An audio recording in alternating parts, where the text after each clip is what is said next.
This is the first time I installed this fucking program. Damn, Ginger, 45 months. Hey, almost 4 years, boys. Wish you and happy new So what's the year, format Destiny. for this? Is this an interview or what is this? I don't know. I just. Why Why don't you just talk to us? Who are you? To explain what you're all about. Oh god. Well, to be honest, I wasn't even expecting this to happen. I was I'm just instantly imagining this going on YouTube and me just sounding like a dumbass. Okay, what I do basically is I live my own life, and a lot of people mischaracterize me, misidentify me. I don't really exist in terms of a lot of what people characterize as a conspiracy theorist. I don't think hardly any conspiracy theorists would call themselves a libertarian if they really had any intellectual integrity or journalistic integrity or anything like that. I certainly don't think that they would be calling themselves a religion crafter unless they had at least some experience in analyzing crop circles, the whole moral question of whether or not extraterrestrial influences are positive or negative or what the extent of that is. I do analyze religions, and I do feel like I have some experience in dealing with certain Illuminati aspects. I feel like it's somewhat plausible that I met a prince that was lying about his identity because it's a long story. I'd have to explain that one, but that one is probably one of the more irrational things. There's a lot of irrational stuff going on with me. I try to humor it the best I can, to bring entertainment where possible. There's a website I host. It's called chessherbs.org. It's a business I started that's very unsuccessful. I haven't sold hardly anything. I think I sold one thing to my friend, and my friend's probably even more crazy than I am, or at least his brother is, or something like that. I don't know. You'd have to talk to him. His name's Roman Stepanski. But I also got this other friend. Actually, I'm starting to ramble here. You probably don't want to give full names of people on stream unless you know their code, just in case. Oh yeah, actually, yeah. There's a whole story about that. Or is that not his real name? Or? Well, I mean, oh my god, you have no idea how accurate that warning was. This one dude I was about to give his name. He could seriously be murdered if I gave too much of his information. This other dude could lose his probably commit suicide if I actually went into detail about what he does for a living. Okay, probably don't do that then.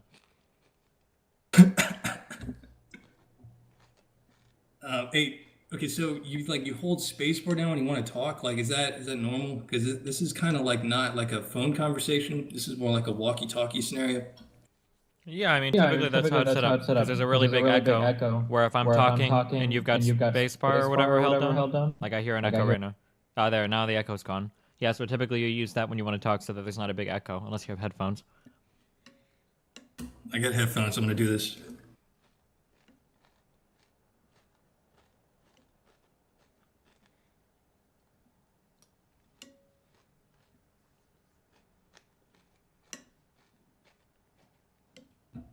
All right, I'm wearing headphones. This is really stupid because I can't even hear my own self-talk with the headphones on. Wait, you were hearing yourself talk before? Well, I mean, it's like having earplugs in my ears. Let me go in settings and make sure I don't have to hold this button down. Okay. I imagine that's some kind of option or something. Yeah, it's like a voice activation. It'll be there.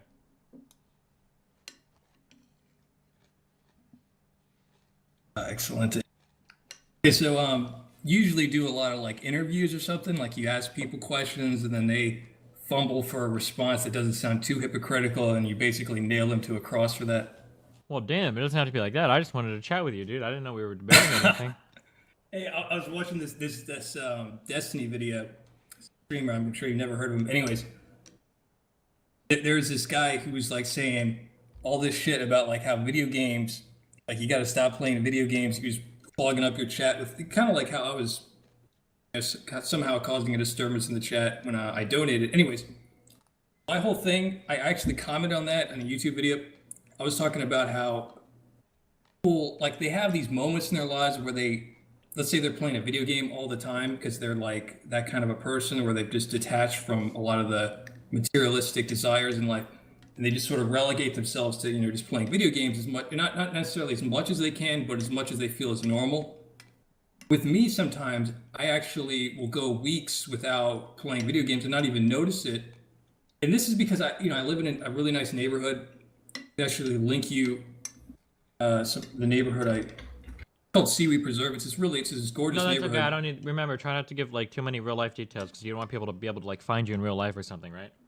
Yeah, whatever. I don't care. And anyways, so my whole thing is like, if you've ever like gone for a walk just because the stars are out, it's that kind of a thing. Like the way perspective of a human being, the spontaneous urgency that just overcomes a lot of people's desire to play video games, I find is very poetic. Something that people wouldn't normally associate with their own life unless they had like a religious experience or sort of weird, bizarre dream and they saw themselves in the afterlife playing video games and felt guilty about it or something. But yeah, there's certainly a lot of interesting topics that have been discussed on your channel. I've actually watched quite a bit of your stuff, but I never imagined that I would be, here trying to talk, connect with people.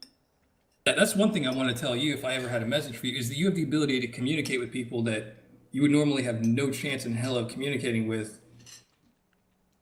I would even argue if you really tried, you could probably get to talking to someone who actually works for A51 or something like that. Or I would imagine these people. Wait, what is A51? Area 51. I didn't say A51. Oh, my bad. That's just me. I have a weird voice. Anyways, well, this one guy I was mentioning before, he has had interactions with what he calls the Knights Templar. He's this banker dude. I could actually get you to talk to him if I kept his name secret. But I don't know. Maybe it wouldn't matter. They would find out anyways. But yeah, like he was telling me this story because I sold him. By the way, I'm no stranger to like being a badass in video games, but probably the biggest badass in a video game I've ever been. Slightly comparable to your StarCraft, but completely different. A grind-heavy game called Atlantic Online. I was the top guy in Atlantic Online for quite a while.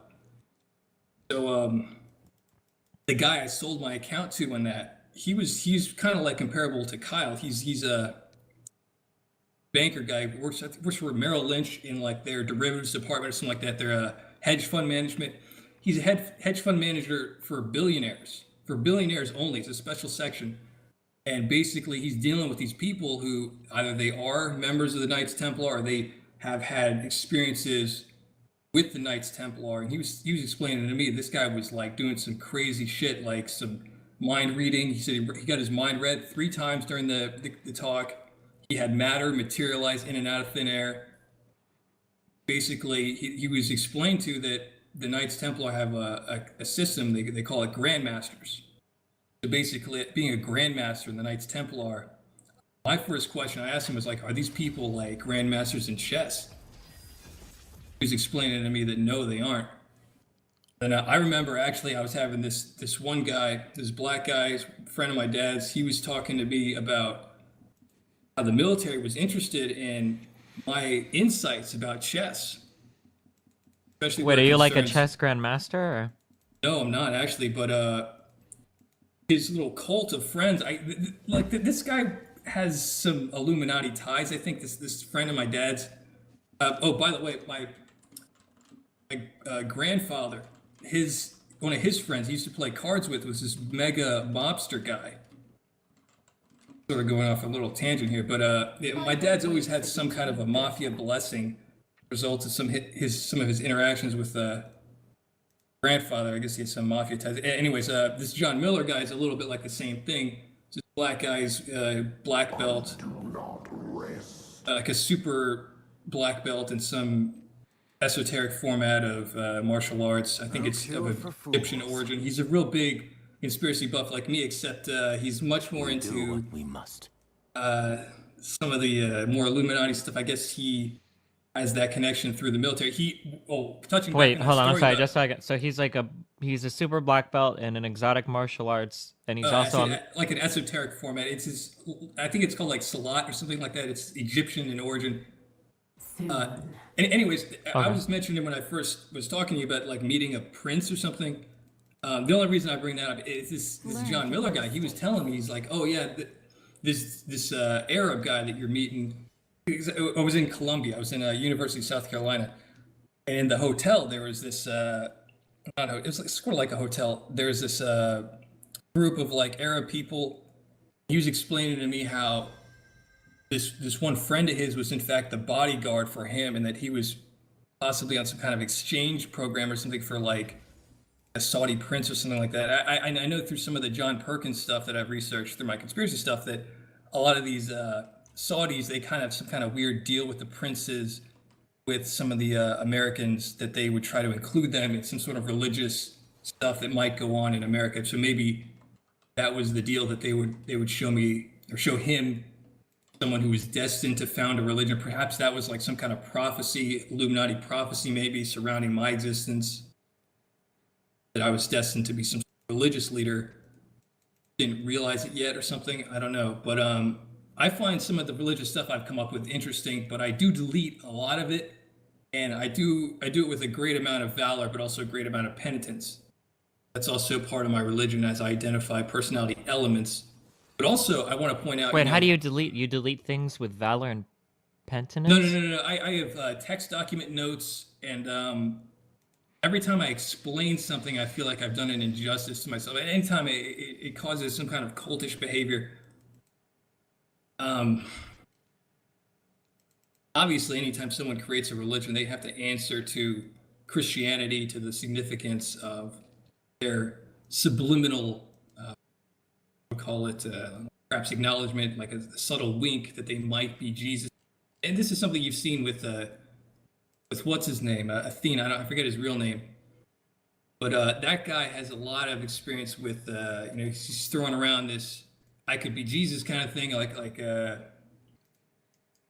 that hubris about intellectual development or whatever. I immediately was looking at a lot of stuff with Athena. I thought that basically it's kind of like with me, actually. Like, if you ever read the book Macbeth, or the play Macbeth, basically righteousness and the difference between right and wrong, it's very much in parallel. The more righteous you become, the less likely you will ever understand the difference between right and wrong. And this is something that's been very inspiring for just about every kind of legitimately interesting movie. But I mean, there's a lot of other movies as well. But notice now that a lot of movies nowadays, they're all revolving around some of the more esoteric formats of religion crafting, such as like the actual spectrum of paranormal abilities. That's part of human spirituality, is identifying these things, trying to relate them to personality development, possibly to overcome personality as a psychological flaw that limits the psychological element of human gravitation to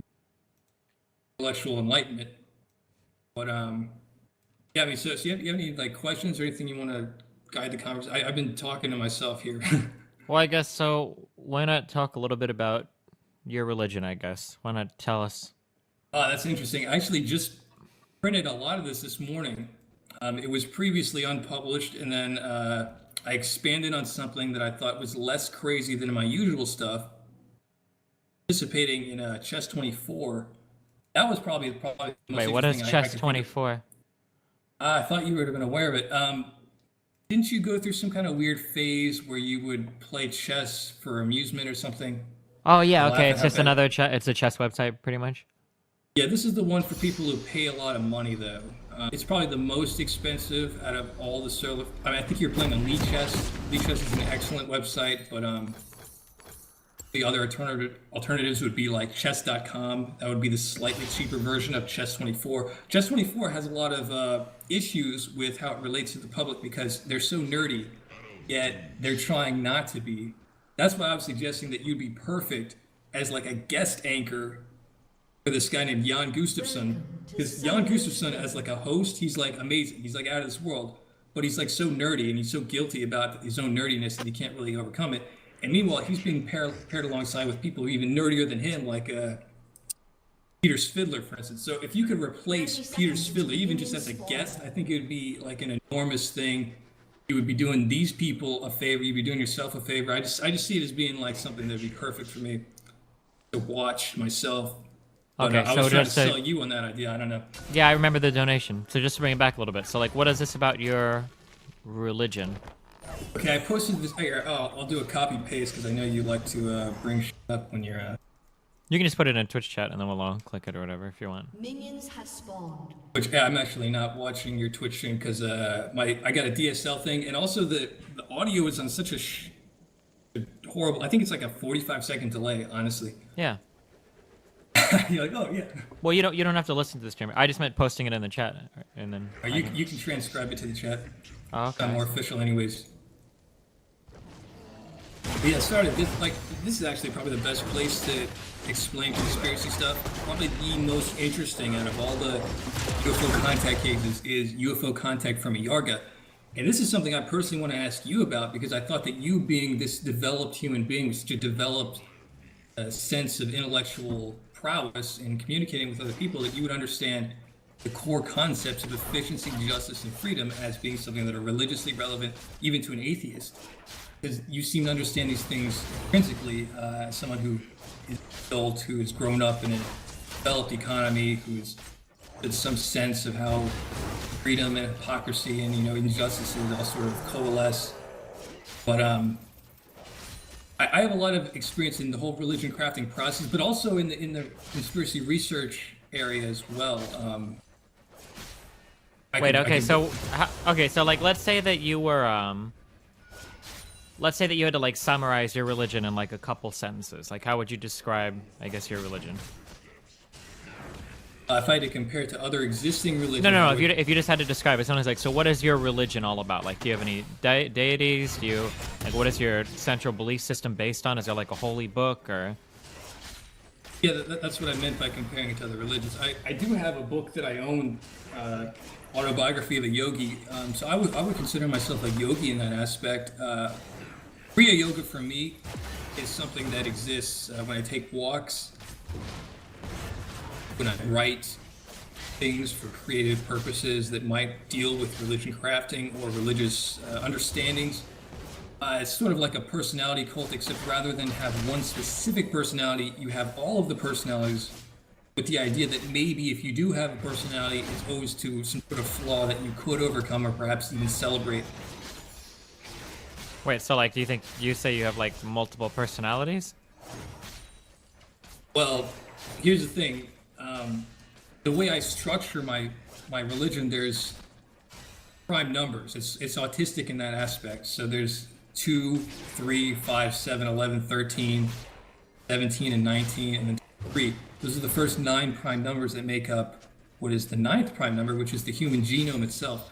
Now, how this connects to extraterrestrials and conspiracy stuff, extraterrestrials look at humanity and see genetic cultures. They don't see souls. They don't see a lot of things. This is probably because our souls can be traced back to their intellectual prowess. These creatures might be more omniscient than anyone has ever begun to fathom. That's sort of my goal in my religion is to not only serve as a muse, but to enable people to be their own messiah. Okay, so wait, just because I'm trying to understand, how do prime numbers play into your religion? Well, for starters, you're on that Chess 24 link that I provided. Yeah, I see it. Yeah, no, I see it. I mean, it's a lot to read, and it's only part 3, right? Well, I was hoping you would start with part 1, which is it's titled Efficiency, Justice, and Freedom, and How to Apply the Spectrum to Chess Development. Obviously, spiritual development is enormously complex. It, even deals with commandments plausibly to some extent. But I guess for you as an atheist, those would come in terms of like scientific method, low to rationality as a more concrete example. But efficiency, justice, and freedom, that's a 3. That's an autistic 3. Wait, what does this have to do with autism?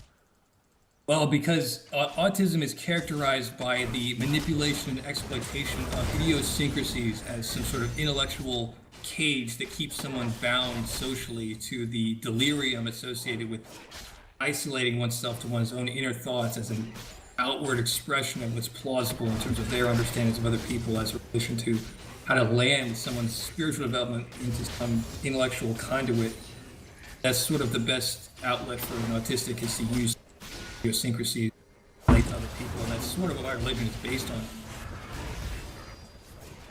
You can see this 3 manifests as efficiency, justice, and freedom, and I go further to break this down into a duality in order to better understand it. Now, yeah, you would understand things like efficiency in terms of like the fuel standards on a vehicle or something like this, technology that either pollutes or does not pollute. But I expanded it in terms of the attention and interest that is associated with it. That's sort of the duality, if you will. I think we even see this with video games and some of the esports stuff. For instance, Adderall is a type of nootropic, which is very, very dopaminergic. But at the same time, I explore a different pathway for nootropics, which is called cholinergic. I could link you a nootropic.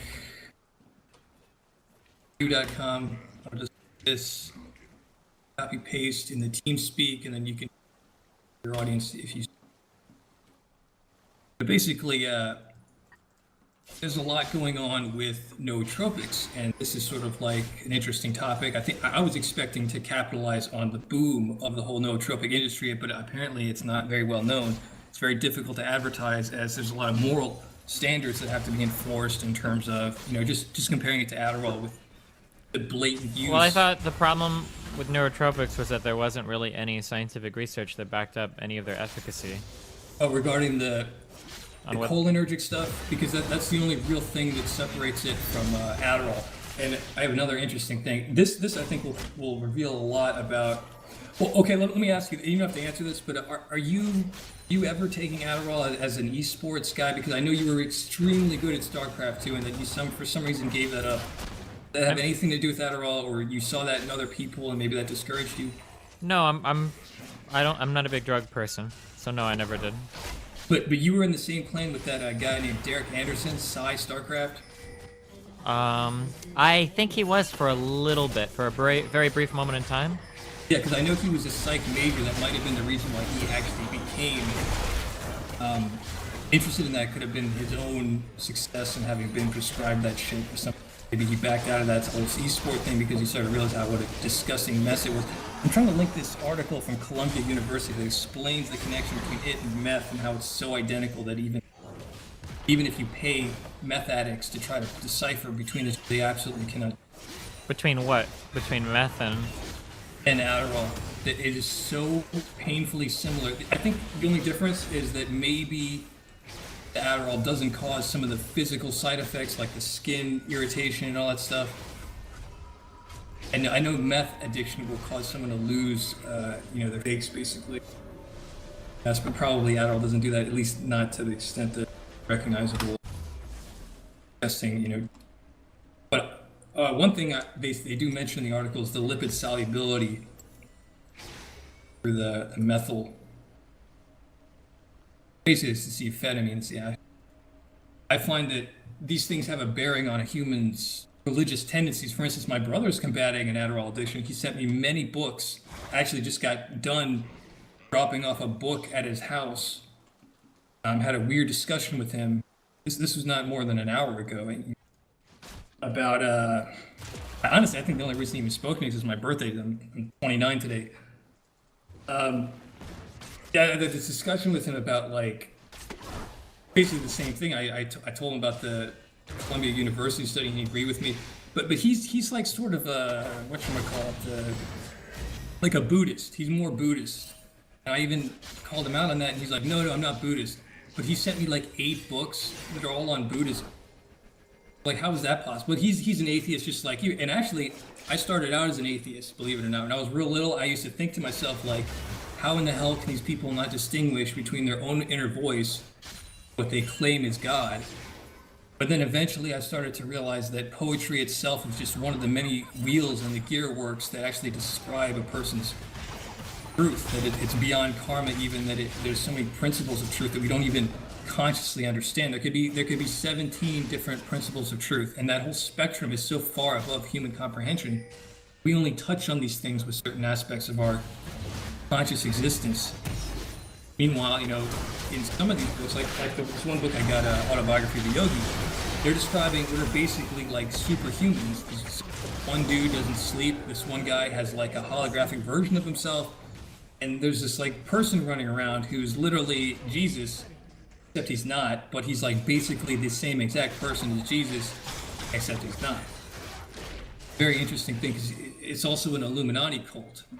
That's the first religion I've seen which is so obviously an Illuminati cult, but they don't even talk about that in the book. I guess because they dare not oppose this Babahi figure. But anyway, this is a shitload of stuff that I could communicate to you that would be probably interesting to your audience.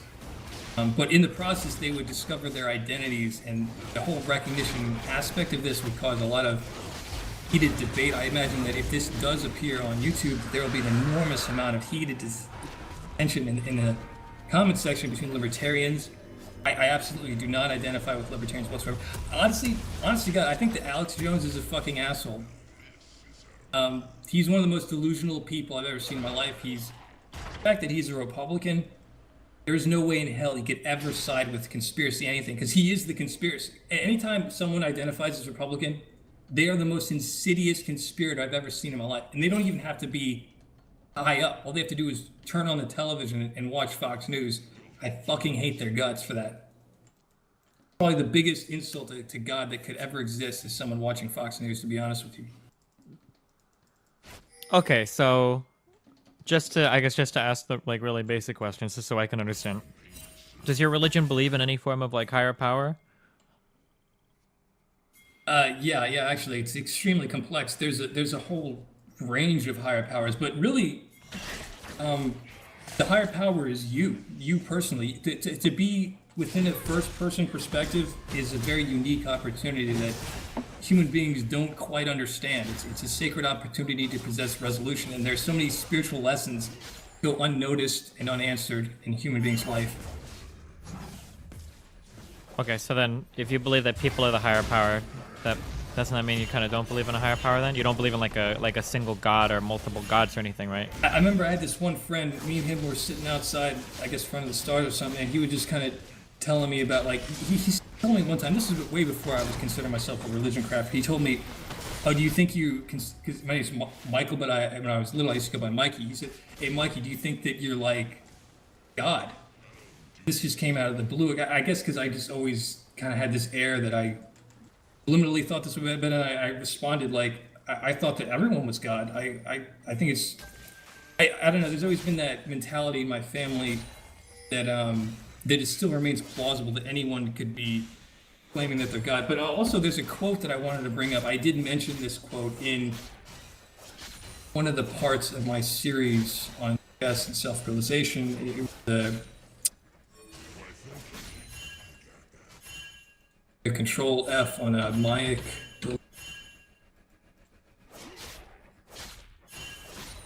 Part 2 of winning. There's this interesting quote from that autobiography of a yogi book I want to bring up. Probably answer your question very, if I find it. It should be in part 3, I guess. Here we go. Okay, so only one reason, therefore, motivates Babahi in maintaining his physical form from century to century: the desire to furnish humanity with a concrete example of its own possibilities.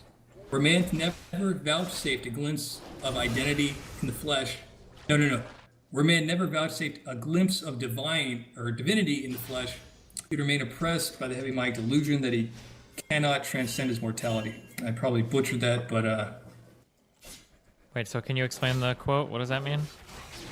Basically, this alien guy who, whatever his origins are, they're weird. He's like some humanoid who's basically an alien. He's this Indian guy. I guess he lives in the Indian Himalayas. He's apparently a real human being who is really having interactions with some Illuminati person. He was the founder of Kriya Yoga, basically, and this is supposed to go back to every religion, some format. Probably the exception being Christianity, because Christianity is probably more about opposing the Illuminati. At least it could have been some sort of, I don't know, I imagine that there's a lot of contention. Romans, some of the more corrupt Roman emperors. But also notice that we're seeing a little bit of a similar pattern here with America being somewhat like Rome, and this might be intentional to try to aggravate karma, to try to bring about the reincarnation of Jesus. And this is something that Republicans probably love and deal with on a day-to-day basis. But another screen paying my $760 $7.98.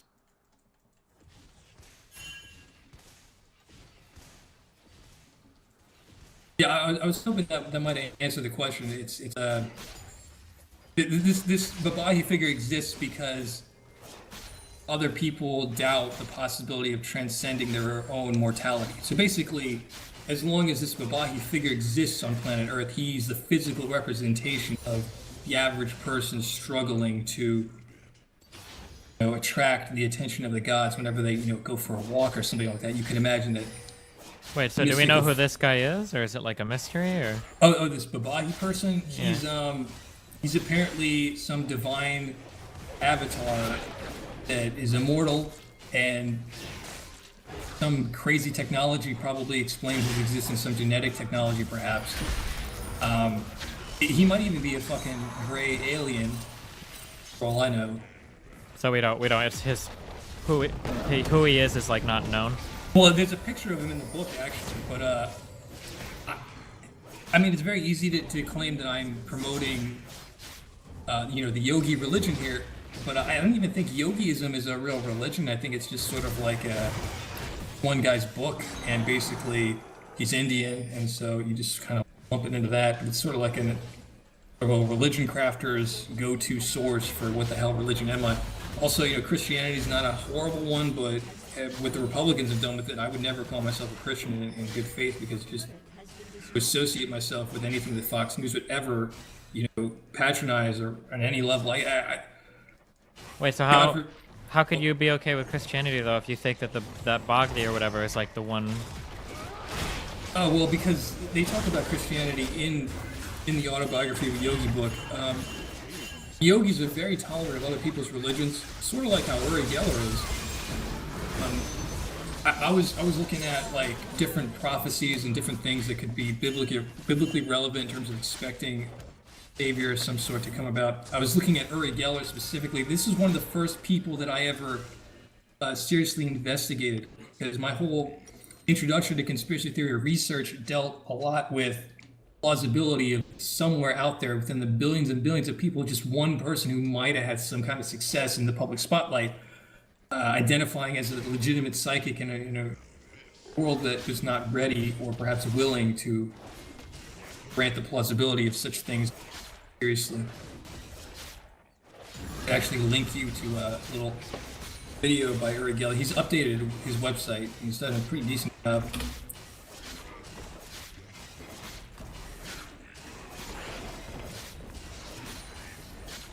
There was this one story that is just completely outrageous, and it's not told by him. It's told by the guy who witnessed it. Basically, to summarize here, let me.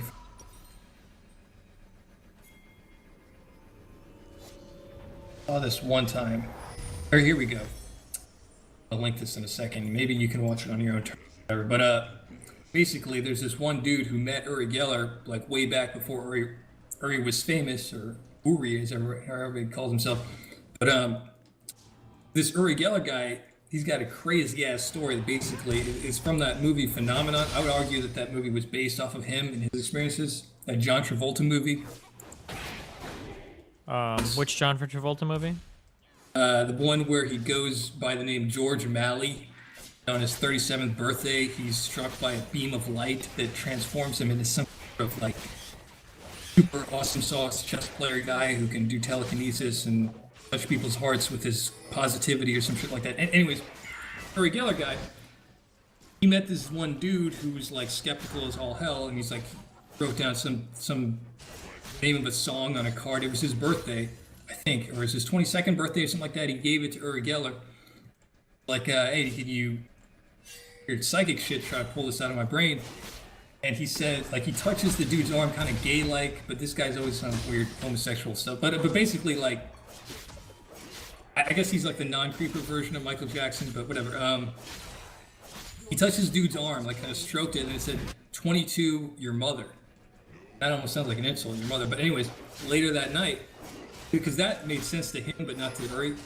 Anyways, so Uri goes his separate ways. This dude apparently is convinced now. He goes home, relaying the story to his friends, And the moment he relays the story, like almost as a response from his mother in the afterlife, I guess because the mother was dead or something like that, there was some phrase like, oh, you're becoming more like your mother every day, and it was his 22nd birthday. That was the relevance, and the name of the song was 22 or something like that. Anyways, so the moment he relays the story, like 4 glasses shattered. And it was like some sort of paranormal phenomena, like there was no way that Uri could be responsible for that phenomena unless somehow when he was touching the dude's arm, he was like infusing him with some sort of catalyst. It was like activating some sort of realm threshold or something.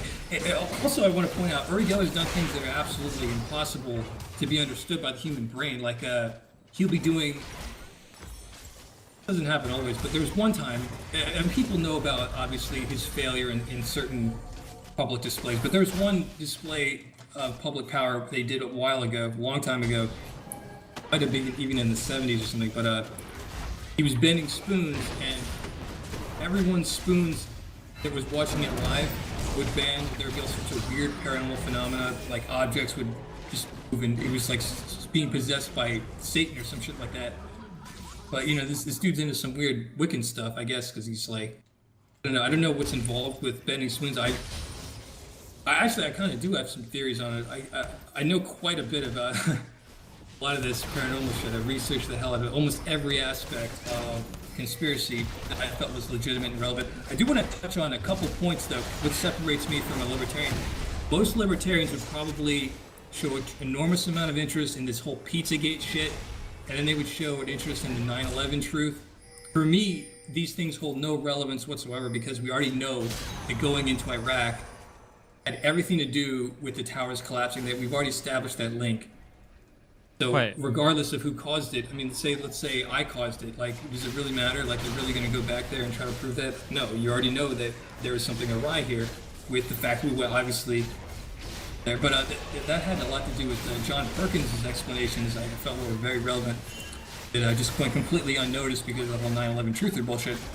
But with the Pizzagate shit, it's even more outrageous. Like somehow Alex Jones is trying, like people who work for him, is his stupid organization, the InfoWars. They're trying to be like, oh my God, this whole Pizzagate is a trap. It's true, but it's a trap. It's getting even more outrageous. The more people debunk it and draw attention to it, the more outrageous it just gets. It's just like with that fucking Athene cult in a certain aspect. Like his cult is going to grow based on the fact that people are obviously going to be opposed to it, because it sounds so much like that fucking in Star Trek. It sounds exactly like the fucking Vulcans. You know, he's exactly a Vulcan. Like he worships logic. You know, it's like, how outrageous is that? But you know, I probably as a religion crafter suffer the same fate, because eventually people are going to actually follow, especially if I'm on fucking, you know, your channel and you're getting promoted by you on YouTube somehow. But I don't know, whatever. I just want to put a disclaimer out there: nobody follow my religion unless you actually understand it. I made it so complex I don't think anyone can actually understand it. So I don't know, maybe you might have some further questions trying to identify my religion in terms of what it could offer you if you were actually interested in humoring it beyond, you know, a certain level of skepticism. Like, are you a super atheist? Like, what's your... I know there was this one time you talked about how people cannot understand what happens to them after they die. I could answer that question if you... Wait, which question? Could you say that again? The question about what happens to you after you die, I think I possess some intimate understanding of that as a result of my studies with some of the stuff. I think a lot of the aliens have a lot to do with what happens to you after you die. You know, I can link to you something that you could... It's a time-stamped YouTube link that might explain a lot of this stuff. Yeah, what do you think, or I guess, can you tell us, what do you think happens to us after we die? So I'll bring up that YouTube thing. Right. Stamped at 5 minutes and 40 seconds. It's a YouTube video titled, "This is probably the best evidence of the paranormal and aliens." I tell you, it's a real doozy. They're not fucking around. You know, some of these titles and some of these conspiracy stuff, they're very succinct in their accuracy. Basically, I think some of these aliens run the afterlife. I think probably the tall ones are like servers. I would imagine the tall aliens are like fucking omnipotent. The short ones are probably omniscient. Wow, he's actually done it. He's reached levels of advanced memeology never before witnessed. They do a Bonus lot of meme, fucking genetic 20 to manipulation. your mother. Their own genome is like heavily edited. can't edit it anymore. It's like they've gone through that trial. Like, wait, the aliens are? Yeah, the Greys, the gray aliens. I honestly, okay. Let me bring up this other thing. This is the Krill report, page 2. Will explain why I'm so enamored with the whole idea of opposing Athene's. Basically, page 2 of the Krill report talks about the ultimate evil being that masked form of psychological complacency that leads one to adhere to a group philosophy rather than eke out their own horizons. Exactly what Athene's cult is. That's why it's what I would call the most dangerous form of intellectual understanding that mankind has ever achieved. Because it serves as a vector with which to justify the landing of some of the more insidious elements. Okay, let me put it this way. These aliens live on our planet. We share a planet with possibly billions of these fucking disgusting fiends that are arguably omniscient, who very well could have routed the entirety of their mentality within other people, and they wouldn't even notice it because they're significantly less qualified to gauge their own understanding of themselves than they are. These are like basically monsters. Here, let me bring up another thing. This is to put it in a better context. Phil Schneider lecture. I donated one time. It was like $20.29. The rationale for that had this to do guy with really the makes date you think, doesn't he? Stinny. Bring up this timestamp at 53 minutes might be relevant to explaining that, but basically, as part of the alien agenda, is something involving a deadline by 2029, involving the extermination of the more resistant elements of humankind.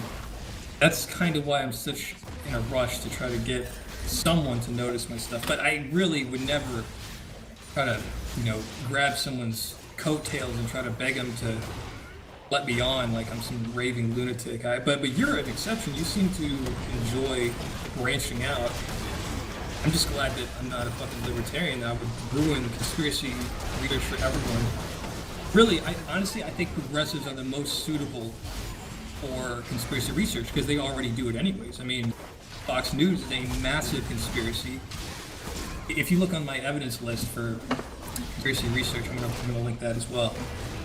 It starts out, it's basically a top 20 countdown, and the only way you can even get to some of the more crazy stuff is by first taking a huge look at how easy it is to prove that Fox News is so fucking corrupt. I mean, a lot of these links about debunking Fox News are so old, and there's so many. Like, anyone who's ever watched Jon Stewart, anyone who's ever watched the Young Turks even a little bit, it's like, but at the same time, you know, Young Turks, they'll have, I've actually seen James Randi on the Young Turks before, and it really makes me wonder, like, is Jenk possibly, affiliated with some kind of, like, cult of some kind or something, or at the very least, it's some kind of, like, I just find it extremely offensive. And here's the thing, like, I'm bringing up the Young Turks, I just immediately imagine the echo chamber starting to happen, like, maybe the Young Turks will actually respond, because you're Destiny, you're famous. But anyways, my biggest beef with the Young Turks is these guys, like, I don't have a lot of respect for conspiracy researchers, even if they're progressive. They're like, nope, not good enough. You have to be a progressive who hates conspiracy research because every conspiracy has to be connected to libertarians, which in turn connects it to Fox News. I'll tell you this much. If you ran a conspiracy, you would want to criminalize conspiracy research by somehow relating it to republicanism, but not directly. It would have to be through libertarianism. So you need someone like Alex Jones. That's why I don't like Alex Jones. I think he's a fucking asshole. Wait, so you're saying the Young Turks are bad because they don't want you researching conspiracy theories because they're only interested in conspiracy theories that are related to progressivism. Fox News? Yeah, okay. I'm considered anti-progressive, even though I'm the most progressive person I could ever try to be. I mean, I would have voted for Bernie Sanders. I voted for Hillary. I mean, give me a fucking break. But I'm the crazy guy, right? So I guess I still... So I guess do you think that there are... So you said that aliens live among us? How does that work? Well, we built bases for them. A lot of bases. There's a whole fucking... This Phil Schneider guy, he was so intimately involved in this. They have a lot of amazing technology that enables them to build many bases. They're basically, when I was starting to play Minecraft, I would do this. I would just go build underground bases, deep underground military bases. These people are playing Minecraft with the real world. They've been doing that for a long time. And basically, all of our religions paint these aliens as saviors. And probably a lot of the reason for that is because there's some sort of divine law that forbids them from landing, because they are invaders, they are malicious. If there is a God out there, it probably smites them every time they try to land, and they probably know this. Probably why they so keen on seeding our religions, because they cannot allow the possibility of us plausibly having our own soul without owing to some formatted genetic manipulation that they don't know. Apparently, this planet would have just had chimpanzees that would have eventually naturally evolved into humans, and they kind of like hijacked that and accelerated it to the point where now it's destroying nature. I think on their own planet, they killed off all of the life on their planet. And this is what Phil Schneider is saying, that to eventually exterminate all life on Earth is something that very much in the cards for humans' future. And this, I think, would be a direct violation of everything that Jesus stood for when he was crucified. I actually believe that Jesus probably was the physical incarnation of God, wherefore mankind had some relevance in that faculty. I would further compare it to the character in the Brave New World book, known as the Savage. He had a massive interest in Shakespeare. I also have an interest in Shakespeare in books like Beth and Hamlet, for instance. But also, I got this book, the Tales of Edgar Allan Poe, the Essential and stuff. Some of my religion explains what poetry actually is. Are you certain? That's a quote inside one of my Chess 24 profile. I guess I'm an active member on Chess 24 now, and although I have deleted quite a lot of my more crazy sounding stuff. Basically, I'm no stranger to humoring some of the more crazy things that come out of my stupid mouth. This is probably one of the less stupid things. I copy-pasted a quote. Perhaps poetry is the recognition of accurate urgency, wherefore one confidently identifies the relevance of that perspective. Like Macbeth, I have to deal with the plausibility that I am trying to sell myself as a Jesus figure, and that is a horrible thing I have to live with. Again, you know. What do you do for... Oh, I'm just curious. Sorry, this is not really related, but what do you do? No, the question is relevant. Continue. Yeah, you're interested in what I do for a living, right? Yeah. Please ask this guy if he knows who Alex Collier is to speed this convo along. Also, thanks for spreading awareness on the mental illnesses that affect our lives. Schizophrenia is so sad. I was hoping to... I think I said in an email I was actually going to give you this Chess Herb site. I was actually hoping to share ownership of it with you, because I have not spent a dime on advertising, and I have a responsibility to post it on Google at least. But I've only sold one bottle of my stuff to my friend. No cure for fools. Like a hacker or something like that. Anyways. Welcome to the League of yeah, I was hoping to share this business with you, but mostly, I mean, my parents, they got a business that's very successful. I don't want to give the name of it because that would bring negative PR on anything linked to my inclusion in there. But it is an herb business that my parents own. No stranger to the herb industry. Does this mean like marijuana or? No. It's nothing illegal. Well, marijuana is legal in quite a few states now. Not in South Carolina. Oh, gotcha. Don't try and also try not to give like states or whatever. You don't want people to be able to find you, right? Yeah, because then I might actually hang out with them. God forbid. Yeah. I don't think anyone harbors any ill will towards me. You know, I live in a gated community anyway, so it's not a big deal. What are they going to do? Egg my house or something? But anyways, yeah. The more I talk about that, the more risky it becomes. I'm giving them ideas. Anyways, my parents sell herbs. I actually bring. Like, here's how you run these businesses, basically, because there's a lot, I've heard on John Oliver, I did like a parody of a John Oliver thing where I talked about this a little bit. Basically, the herb industry, it's very questionable whether or not it actually is corrupt. I've spoken with people in the herb industry. They have stated that it is corrupt. What is the herb industry? I'm sorry. Basically... Are you talking about like cooking stuff or? No, I'm talking about medicinal alternative medicine. Okay, but not marijuana, right? No, things that the drug industry can't patent. Actually, some of these things are capable of curing cancer, and that's actually, I did a video. Let me just link a video. This you could even put in the description of a video. Assuming this does go to, I'm assuming it's going to go up on your webpage, your YouTube thing. I did a YouTube video of my own. I got a small video or channel, 90 subs. I really don't try to compete on any level whatsoever, but let me link this. A second. Here we go.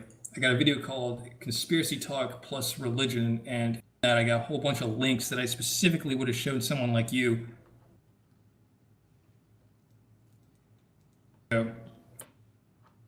So one of these series of links deals with, for instance, artemisinin. This is probably one of the most interesting things to bring up. There was a UFO contact link it specifically. Effects of artemisinin-tagged holotransferrin on cancer.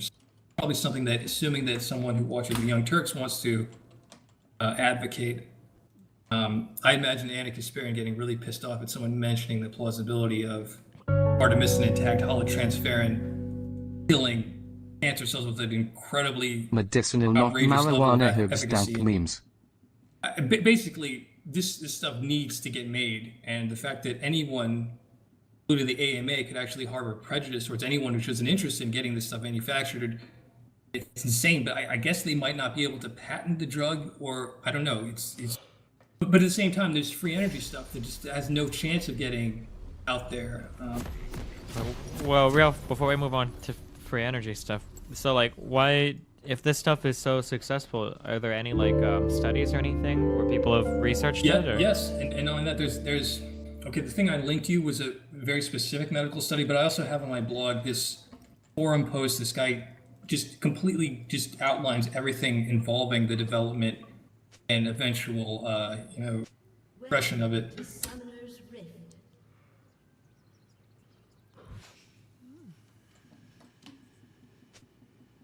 So, really, getting an SQL error. This must have recently gone down. Transcribed it better. It might appear in my video when I pull it up for myself, but I'll just link to you what it would have been. That's the problem with conspiracy research. Well, like one day you have this damning evidence, next day you forgot to transcribe it into something that you can carry on. Whatever value is in this forum post is galejak.pl/forum. That's gone now. It must have moved. So what exactly was your job again? You said your parents have a business doing herbs. You help them with that, or? Yeah, I guess my title is assistant manager. These things are very easy to run, but you just mostly have to print out. Like we got this program called ShipWorks.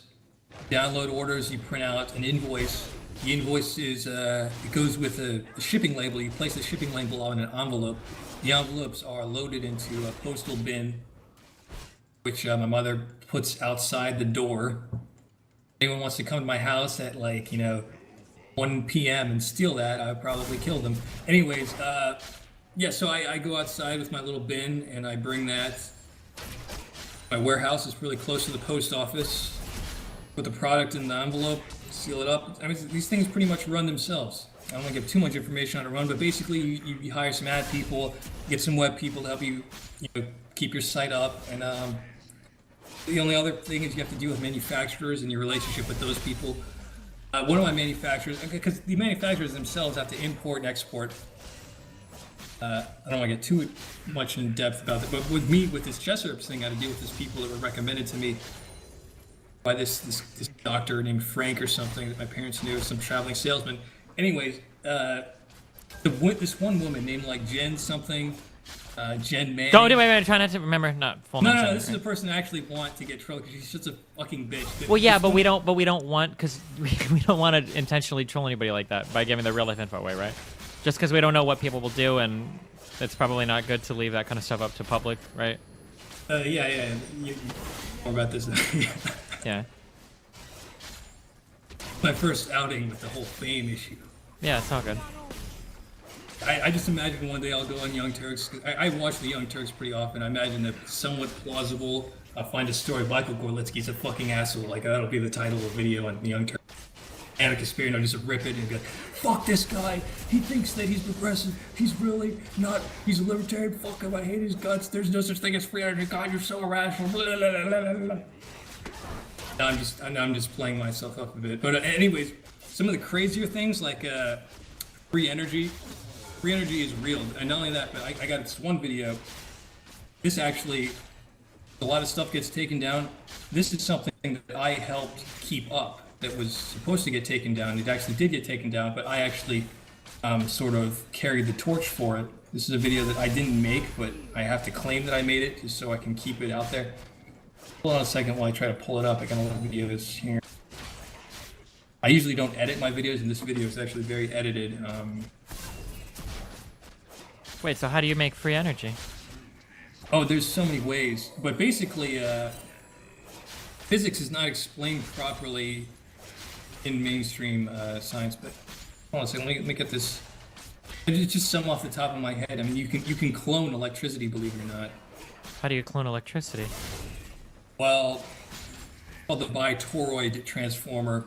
There's quite a lot of research into it, but not a hell of a lot of it is published. There's also some that's bunking it that isn't very well done, and there's. I get the link on my blog. I will find it just all the way down. One video I have that shows pretty much every single kind of way except for the bitoroid transformer. If you're looking for just most efficient way to clone electricity, bitoroid transformer has no moving parts. You can't even call it an engine. It's so efficient. But basically, as far as like how nuclear reactions work, like electricity can be activated just as a result of natural laws that aren't very well understood by mainstream science. Like what kind of natural laws? Well, the whole concept of how electricity flows, it can be borrowed from other electricity. In other words, you can use electricity to jumpstart electricity in other places, and this can feed off of itself to the extent where once you get something going, it's active enough where it'll recycle a lot of its own energy. The flux will maintain useful energy for something that goes over unity. But basically, I would say it might owe to the what you might call the subsistence of the matter. It could be like the nuclear tangibility. But if you look at matter in terms of its nuclear potential, the energy is unlimited. But also, copper itself doesn't have like nuclear decay. But at the same time, the kind of energy you can draw off of it is negligible to its ability to maintain form. Basically, I'm just here. Just one second.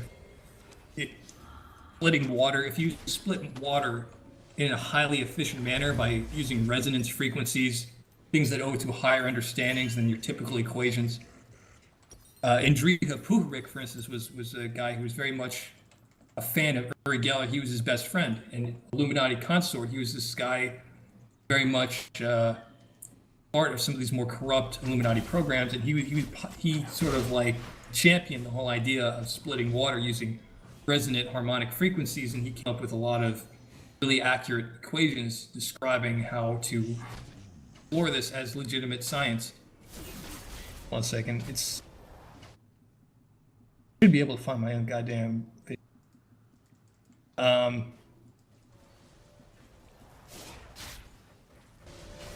Let's see. Oh, this is probably one of the more interesting ones. Going through all the links on my own site. This is still up, actually. I'm linking you this. It's called World Improvement Through the Spirit Ministries. Anyone else just click to what this guy is saying? Wow. Resonance frequencies to split water? Free energy. Just really makes me think. Really gets the neutrons firing. Publicly vouch for their authenticity. But in doing so, you might expose yourself to great danger. What do you mean by great danger? Well, I mean, someone might come to your house, you might have to weasel your way out of explaining how this stuff should go public. I would imagine that there'd be a conversation to be had about the moral standard that's actually being demonstrated. Because there's actually good reason to keep this stuff secret, in that if the technology becomes too obvious, the implications are drastic. They explain the origins of extraterrestrial existence, and they call into question the Wait, I thought we were talking about energy. Well, I mean, the aliens get here because they violate our understandings of natural law through technology. Gotcha. Okay, my bad. So you're saying that the understanding of where these alternative forms of energy come from that are unlimited are being utilized by the extraterrestrial to get to the planet? And that's well, how I would even argue the extraterrestrial just to exist. They probably are masters of every form of meditation known to man.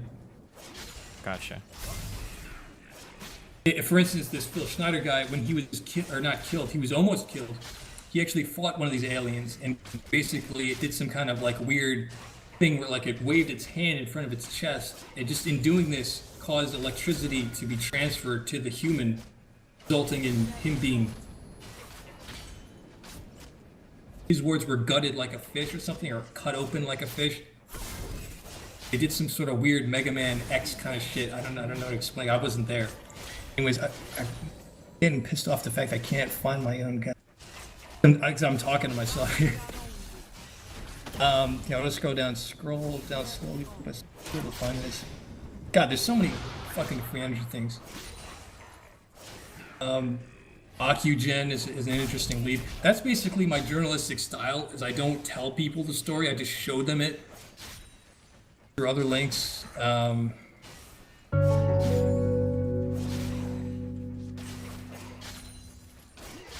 This Bitbonger voice really makes deep thoughts sound really deep. It really makes me think about things. I really think that this voice makes everything sound more real.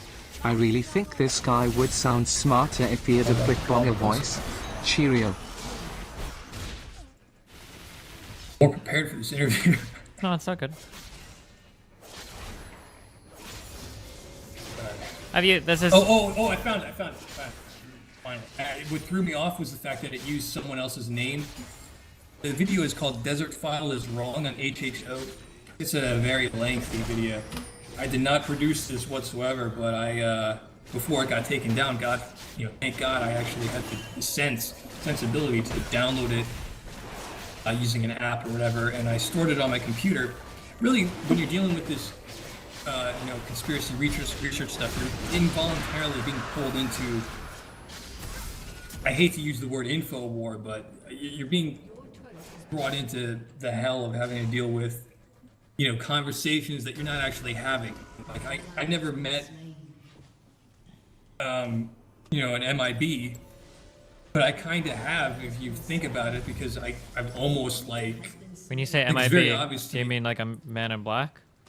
Yeah, I've never met one, but it's obvious that they're monitoring everyone. I mean, that's the thing that really pisses me off. Like, there's these stories that are progressive in nature that are have obvious implications on the conspiracy research community. For instance, everything that Edward Snowden is dealing with, as far as the threat of being monitored. Like, obviously, when they're searching humanity with their, probing, they're obviously searching for Jesus. They're searching for biblical prophecy, because they know that the aliens are so intricately involved in any kind of religious activity. They're pretty much stalking people in their sleep. I've had moments where I've woken up after being asleep, and I feel like I go to bed thinking, no, I'm not God, I'm an asshole for even assuming the plausibility of that in anyone, let alone my own self. And then I go to bed and I wake up and I'm like, oh yeah, I'm God. And I feel like such a fucking brainwashed lunatic. These aliens, here, I'll show you this one link. I think I've sent you this link before, but I'll send it again. Here we go. Let me copy paste this. This is something that Bob Lazar was shown when he was working for Area 51 Illuminati. It explains the alien intervention with the human race over the last 100,000 years. So roughly one correction every 150 years. 5 times over the last 10,000 years, they correct mankind's integration to higher evolved states as a genetic heritage. So this is kind of personal question. Do you ever feel that as a result of the people monitoring you and everything, do you ever hear these guys like talking to you directly? Like not necessarily. No, but I don't think it's necessary. Because well, part of my religion deals with an understanding of how omniscience would work if it was a psychic phenomenon.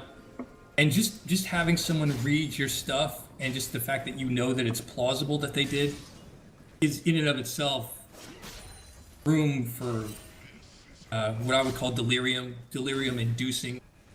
Delirium is a very interesting psychological threat to people like myself because you become socially isolated. And this is something that Young Turks has actually talked about as being very urgent in reconciling with, because people are put in solitary confinement. There are prisons that are just nothing but people in solitary confinement. I would argue that your own channel is like that, your own website, because how many people are watching right now, that really deserve to be interviewed, that absolutely will not have that happen. They might even be libertarians. I don't know. I mean, maybe I'm being such a fucking asshole to libertarians by trying to claim the conspiracy theory genre from them. But basically, I don't know. How long have we been talking? I don't know, probably an hour or so. Wow. Yeah, I mean, it is my birthday today, but my parents are sort of waiting, not really. I told them about. Wait, today's your birthday? Yeah, I explained that. I explained that when I donated. It's my 29th birthday. Oh, gotcha. Okay. I'm only like a year older than you. I was born on the New Year's. Wow. Well, so it's not your birthday yet. No. Well, actually, that's actually a good point. I was born at 10-something p.m. 31st. So yeah, it's 4 hours until it's my. Oh, okay. It's my birthday. Well, how are you doing? How am I doing? Yeah, I don't know. I mean, I've been blabbing to myself here. I feel like that's going to be the bane of this discussion, is the fact that I'm so talkative and you're just kind of interjecting every now and then. Well, listen, you got a lot of stuff to say, so I figure, Oh yeah, I got a lot of shit to say. Maybe it's not so good that you chime in, but I know that you're opposed to much of this research, aren't you? I mean, isn't that the general consensus with atheists, is that human beings such as myself lack the plausibility of claiming rationality on any grounds whatsoever? No, I don't. I mean, I'm never opposed to research, I don't think. But you possess an intimate understanding of the criteria for claiming journalistic integrity. I mean, I know like generally about it. I don't have much of an intimate understanding of almost any topic, except for maybe some parts of music, if that. Oh yeah, me and you both have one of these piano things in our room. Well, I'm assuming you still have that in your room. Yeah, I got this Juno G keyboard. I like to experiment with music, but I don't like play music that other people do, and I don't use the black keys on the keyboard because that's like too distracting for me. It's too complicated. I just use like the white keys and just rambling. And I'll put a link that S24 article again. I think it is really relevant to you as a human being and some of your talents that I feel other people don't possess. For instance, when you communicate to people about economic efficiency, this owes to an understanding of efficiency that is advanced, that you might not even realize that was such a relevant concept to spirituality, even though you're an atheist. Your ability to communicate basic facts about the economy is something that libertarians will never be able to do because they don't get it. They don't understand the concept of fractional reserve banking. That is a huge problem because so much of the political problems in our lifetime deal with basic conceptualization of how an economy passes through the phases of overcoming poverty, generating tangible capital in some sort of format that is actually able to reduce economic stress and hysteria and panic. A lot of billionaire strategy for deriving their like insurance against fault has been these derivatives, and derivatives are arguably worthless. They're some sort of weird financial instrument that plays some sort of melody of madness that has consumed the entirety of social elite, and it's very obvious, especially when talk about the black budget. A lot of my solutions for America's economic crisis deal with similar strategies that are used to levy funds for the black budget where you just sort of fudge some numbers because, I mean, who gives a fuck really? I mean, America's probably like legitimately the empirical master of the economic developed world. And that's a horrible use of derivatives because basically it's just poverty insurance, but you're paying that insurance eventually to the people who are very much at war economically with you. This is why one of the most important things, I would have like conspiracy like blog playlists, and one of the first things on there would be John Perkins. I remember one time I saw Young Turk's response by Cenk Uygur. He was responding to some like Twitter thing. He said that he didn't really believe in John Perkins, or if he did, he said that it was false to some extent, to some relevant extent regarding the accuracy of it. And I felt that that was unnecessary to criticize to that extent. But basically, I mean, economic conspiracy is very much a part of my blog. I'll just link my blog. Maybe you could put this in some kind of transcription in, I don't know, your own description, maybe, because I'm just listing a bunch of things in this TeamSpeak. You could just transcribe those links, but I would not do that for self-promotion purposes, but whatever. I mean, I'm not selling anything. This economic conspiracy stuff, there are certain people who are witnesses to some of this corruption where basically money that's supposed to go to solve poverty is being deliberately diverted to cause poverty. Insane, but it's happening, and they don't talk about it because the media can't allow that understanding to take hold over the public conversation because they're not ready to have that conversation because they're too busy fighting the Republicans. They can't identify which is coming from Republicans and which is coming from some mysterious figure that is basically manipulating them at the core.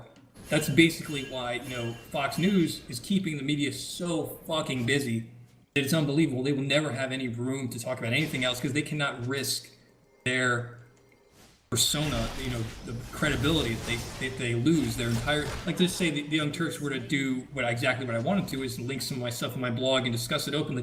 They would collapse as an organization in terms of like rallying support from the atheists. They would probably lose out to other competitors like that one guy. I think he has a channel called like Secular Talk or something. I don't know. There's definitely people who imitate some of the more successful progressive voices. But like, you know, news organizations like Think Progress, they need to talk about things like free energy, things like cancer cures that are being blocked. For instance, the artemisinin tagged holotransferrin. That's a very real drug that has actually cured cancer, and it's one of many. But it's probably the most efficient I've ever heard of. And I'm listed on my blog. Let's see. Yeah, like Laetrile, DCA, even baking soda, but that's because the acidity aspects of Essiac, sulforaphane was curing someone's cat. Wormwood and iron, that's basically the artemisinin. Something called hash oil. There's this one, it's called Ronnie Smith's story, cured 300 people of cancer with cannabis oil. I guess where you're from, no, you're from like middle of the country, thinking of California. But this one link here, this one guy tells a story about how he basically cured a hell of a lot of people's cancer, and he's vilified for it. He's actually dead, I think. But Did he get killed by, like... No, I think he died of natural causes, but he actually, I think he had cancer, he cured his own cancer, or he sort of kept it in check. Here's the thing, you can't really, like, cure cancer because the causes of it are genetic as a result of toxins that intentionally sabotage a person's... It's called a CDK1 cyclin B activation, and I witnessed this one really eloquent explanation by it must have been a doctor or someone who knew a doctor, but basically the Monsanto stuff, the Roundup, glyphosate. I'll look this up. Have you ever seen the documentary The World According to Monsanto? I know you haven't seen it, but study by Dr. Bellet, CDK1 cyclin B. Pesticide Roundup provokes cell division dysfunction at the level of CDK1 cyclin B activation when a control V enter. There you go. I guess it's just an abstract and proof that there is publication about that. But for an interview with Dr. Bellet, you have to watch the documentary The World According to Monsanto. It's a free documentary on YouTube that I encourage everyone to look at. But I mean, these are things that people already know about. They already know it causes horrendous damage. But what people don't understand is that the damage is permanent. It takes hardly any of this stuff to cause permanent damage. Once you're starting to get cancer, you could be having to cure it for the rest of your life constantly as a constant threat. And these are things that divide humanity, because you might have someone who has quote unquote bought the artemisinin, bought the iron and combined them and taken them. But it turns out their drug company or their herb supplier, this is where I come in, their herb supplier might have been corrupt. They might have gotten something that was mislabeled. And this happens, and this has happened, and that was a Young Turk story. They mentioned the plausibility. These drug stores, selling fake herbs, that is a huge problem. But here's the thing, I never really touched on this, even though I should have. Basically, when you buy from manufacturers, these manufacturers are supposed to be regulated by the FDA. In fact, I was told when I bought my cilantro and rosemary mix, I was told that they had just gotten done with a very thorough FDA inspection. And I'm sitting there like sort of reciting to some of these people what the laws were governing the thoroughness of these tests. That I'm supposed to have really solid evidence that my stuff is 100% irrefutably legit. But I don't know. In practice, it doesn't seem so. But I don't know. It's very hard to explain. There is a lot of room for conspiracy just in getting certain key herbs. That one blog post I was going to show you, that Polish blog post about the artemisinin stuff. They explained that over half of the artemisinin that you would need in order to combine it with iron as a supplement, over half of that is fake. And you have people like Steve Jobs who are like a martyr for the cause. And anyone, there's this one guy who's my club leader person, this older gentleman who has cancer. I showed him everything I had on the cancer cures. I absolutely cannot sell him on this stuff, even consider taking it, because it's Steve Jobs, and because if I can't deal with Steve Jobs having died, having tried so much stuff, then I must be a fucking asshole. But I mean, I honestly, I feel it's plausible that maybe some more insidious hand had a play in trying to incriminate a guy. Maybe, I don't know, maybe he was poisoned. I have no fucking clue. But I mean, just the fact that everything rests on Steve Jobs having failed, I find a little misleading. But these are conservatives we're talking about. They're always misled. These are people who have to work constantly. And I have spent so many countless hours sifting through bullshit, perusing the entire internet, searching for every last trace of plausible conspiracy evidence. I mean, even something as outrageous as whatchamacallit, the shit in the sky, the chemtrails. I first saw that story and I was like, no, this is stupid. Why am I even considering this? And then eventually I found someone who seemed to amass a decent amount of evidence. It seemed actually quite plausible. Only with certain people. There's this one woman. Fortunately, these witnesses all turned out to be libertarians. Okay, let me. Her name is Kristen Megan, geoengineering whistleblower. But this is sort of irrelevant. I'm gonna link it anyways. To prove you that there is a hell of a lot of legitimate discussion of really solid conspiracy evidence. Unfortunately, all these people are fucking like. You ever seen the Zeitgeist movement? Nope. I mean, I'm familiar with it though. Ever watched the fucking? Oh my god! This, I'm telling you, this would be perfect if you could get an interview with the people who lead the Zeitgeist movement. I think they actually had some sort of breaking out. There was this one guy who was on the Young Turks one time in an interview. This motherfucker, you need to talk some sense into him about how the economy works. I'm telling you, because this motherfucker, I've dealt with him a long time ago, just talking to these people in this Venus project. It is so fucking outrageous. It's probably even worse than Athene's cult, but it's like much more. It's much older. The communism is much more obvious. Hold on a second.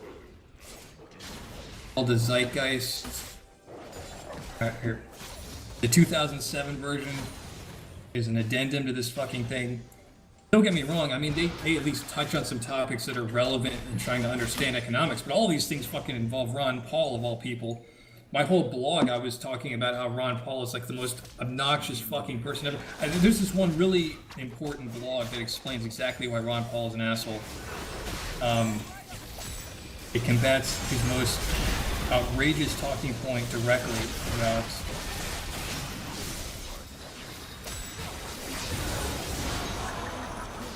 I think I have it here actually now. There's this Google blog thing titled no, the Fed has not reduced the spending power of the dollar by like 98% or something like that. Let me find it here. I have so many fucking links on my blog. That's the unfortunate problem with me. I am so apathetic as a result of all this stuff that, I mean, because whenever someone tries to explain conspiracy stuff, they better have like 500 links, because this lecture could take months. I'm not fucking kidding. This could take months to explain this shit. Obviously, it's fucking crazy. A lot of this shit is crazy. Hold on a second. I'm just gonna Google search it.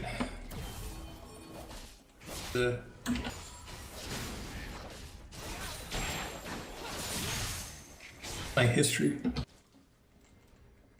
My web history, no. Yeah, real fact bias. No, the dollar did not really lose 95% of its value since 1913. I'm gonna copy paste this and put it in the TeamSpeak chat. That'll come in real handy. God forbid you should ever be unfortunate enough to be stuck having to have a conversation with any kind of a leader of the Zeitgeist movement. I think his name's like Peter or something, he's some fake name that he uses because he's a fucking pussy. Yeah, but there's a lot of deception in a lot of these talking points. Libertarians lack the capacity to comprehend the value of any investment, but at the same time, derivatives are such a shitty investment to begin with. Because, I mean, in any sane economy, they might be, but we don't exist in an insane economy. Like, we have an insane asylum for an economy where we're the people who are locked up. We're socially isolated from our own selves, basically. We have these fake organizations, like probably the only legitimate organizations, maybe progressive, and that's not a bad organization. Being a progressive is a fantastic thing, but you notice how Bernie had no fucking chance because Hillary just came in and gunned him down. Hillary had no chance of winning apparently. Because, I don't know, the fucking election was hacked or something. I don't know, I have no fucking clue. But, I don't know, I've been fucking, okay, like, what's up with you? You reading any of this? I don't have time to read it right now. I mean, I can go over it later, but you link me on a ton of shit. A lot of stuff to read. There was an interview with Howard Stern between Alex Jones and them, and the phrase kept popping up, blank slate, we don't know shit.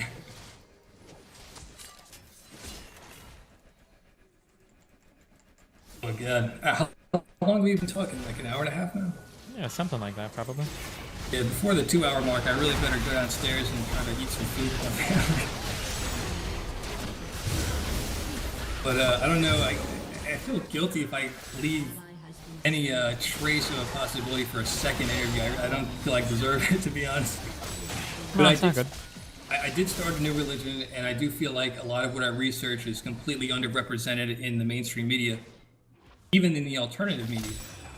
Because a lot of that alternative media has been co-opted, and that's the point of invading a culture. You don't just invade the mainstream. You invade pseudo-mainstream, the people who would be most quote-unquote receptive. And this might even include you, but you're not obviously some Illuminati shill. You're just some guy who just happens to be, for spiritual purposes, I guess, branching out from StarCraft. I think it's a miracle that you didn't wind up being one of those losers who's addicted to Adderall and basically plays StarCraft 24/7 and then just throws his life away. And I remember one time I saw on Vice, they did this really amazing piece on StarCraft. They talked about, is it even a fucking sport? It's not a sport, but at the same time, like, the whole concept of sportsmanship is such a divisive term. I mean, we have football players destroying their brains. We have people who play StarCraft destroying their brains through the drugs that they take and destroying their souls even just by being stuck at a computer 24/7. It's crazy. It's the whole mentality of humanity. It's very much like Rome, like what's happening with Rome. I forgot to reiterate this as an important point, but basically I feel like a lot of the purpose of America is to serve as a modern version of Rome, possibly to test the theory that maybe this could be necessary karmically for the second coming of Christ to come about. That might be why some of these topics are being kept as, you know, on the DL, because, you know, people want to save that for Jesus, the second coming of Jesus. This is why it's so important for me to have to deal with this issue. I'm inadvertently selling myself as that, which is a mistake, if anything.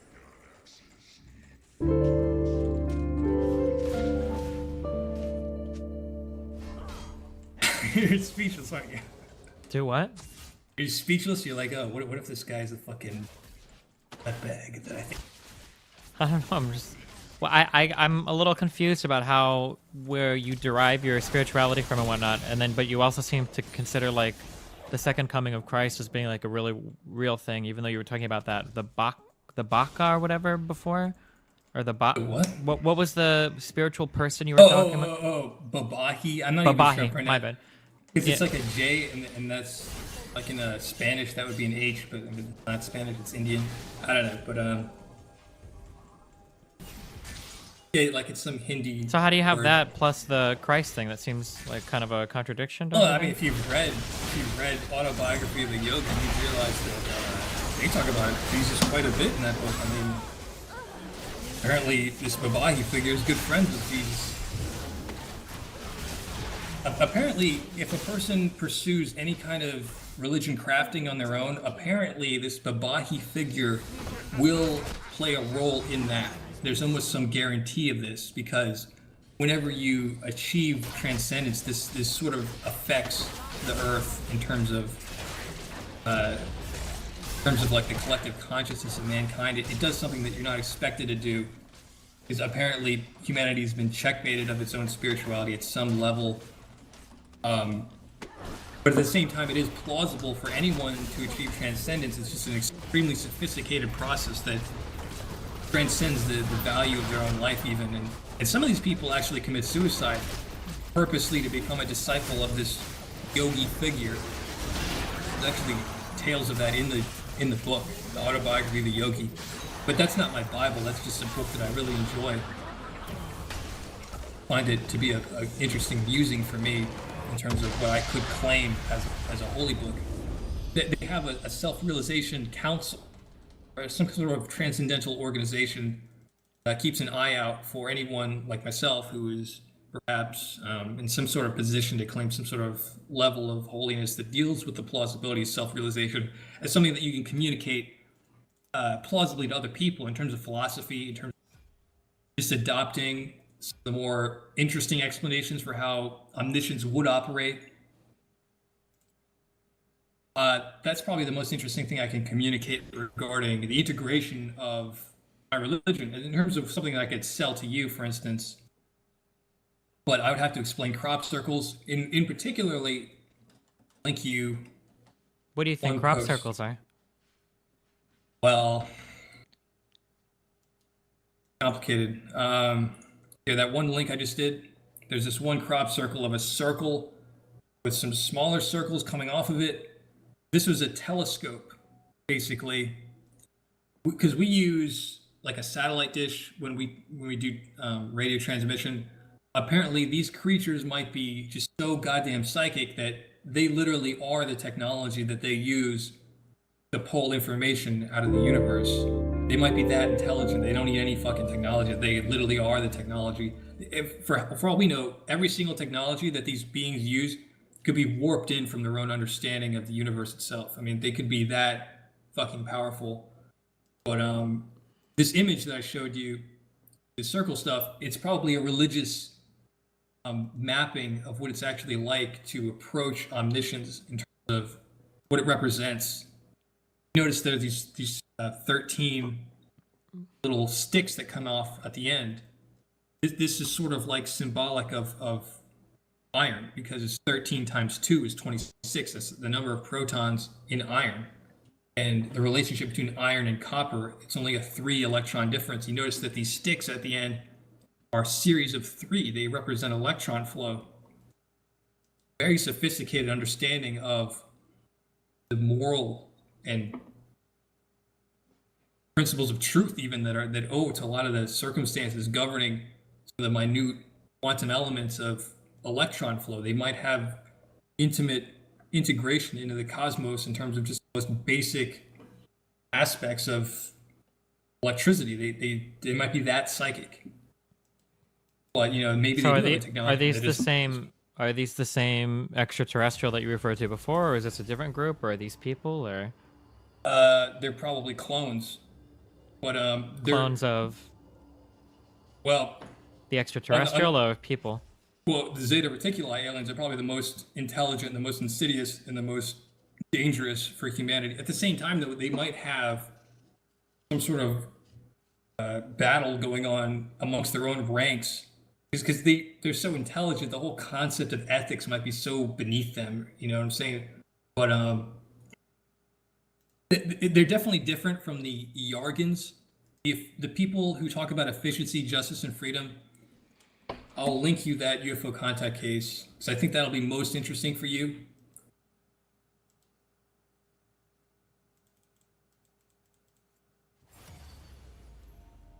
Yes, so because you deal with a lot of economic insight and trying to land some of those talking points into people's own reception, in terms of their hypocrisy and things that they might not have even realized, a discussion like that did happen with an extraterrestrial race. Wait, so are there like multiple competing extraterrestrial races on our planet, or is it just a singular one? Or I've heard that a lot of them are very evil and very much in alliance with some of the more questionable ones. Specifically, the Greys, I think, are the most invasive and most dangerous, just because they don't breed, they clone. Is that fear I smell? But these Yargans apparently do not clone, and they're very much opposed to the whole concept of cloning. But some of them could be just in disguise. Like, I'll show you this one thing called the Raelians. If you look up the Raelians, you're going to be really disgusted, and it's really going to explain a lot of the more subtle implications of the second page of the Krill report. But basically, you read the Krill report, page 2, and then you go on www.rail.org, and it becomes much more obvious how sadistically naive humanity actually is. If I want your opinion, I would even argue that James Randi, as much as I would love to hate him, he could be, saving the Earth with all of his disinformation. And, he even convinced Uri Geller to eventually rescind a lot of his own statements. He now claims that he's sort of like a magician, even though on his own website, he's obviously claiming that there are many, many, many witnesses who have witnessed legitimate paranormal phenomena.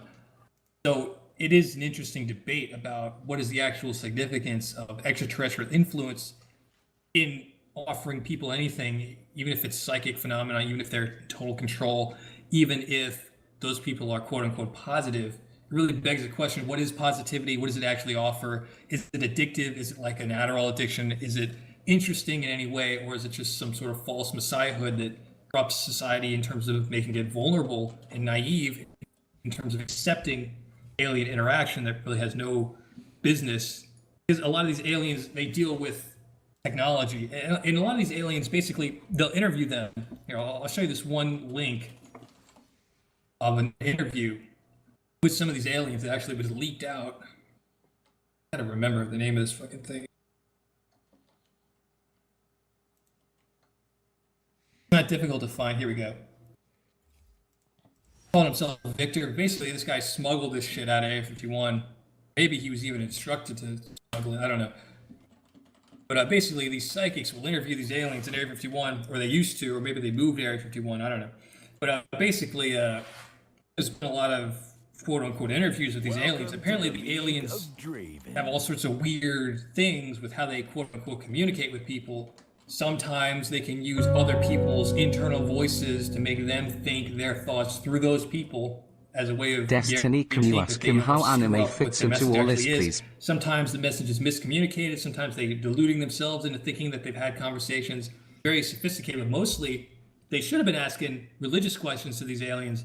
They were asking technological questions. They don't never have done that. A lot of the technology that we have on this planet is just ruining it in terms of its religious salvation. Makes it impossible, because when you know the technology for what the soul is, can't really adopt any kind of social order. And here's the thing, like efficiency, justice, and freedom, that's the legislative branch, judicial branch, the executive branch.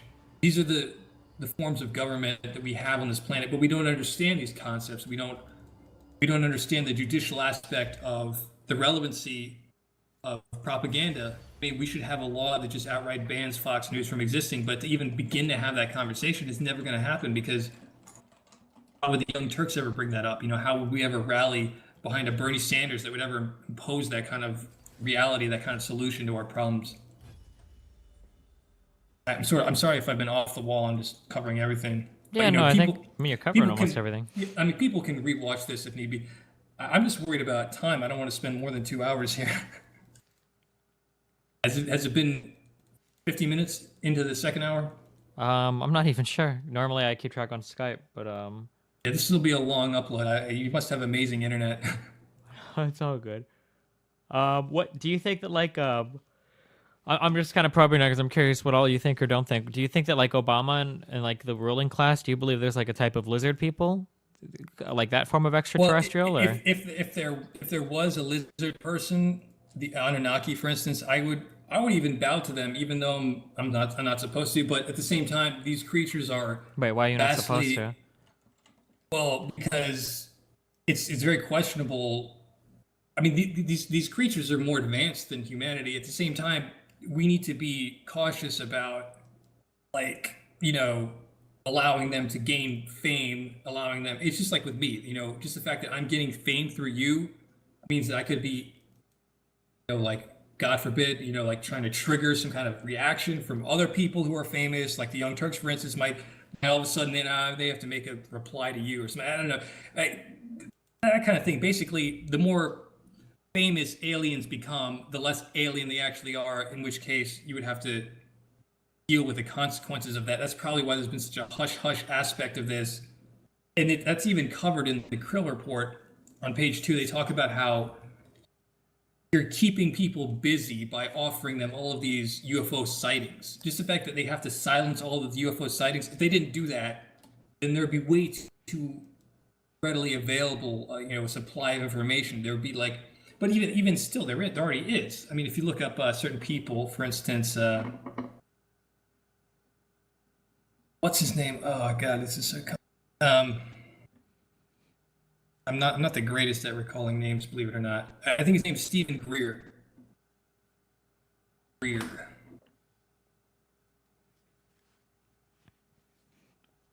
There's a link on my blog, basically. This guy was doing some sort of legal court case, very sophisticated court case that, quite frankly, had no business succeeding, but he apparently in the process amassed a huge array of very high qualified witnesses, and they all have very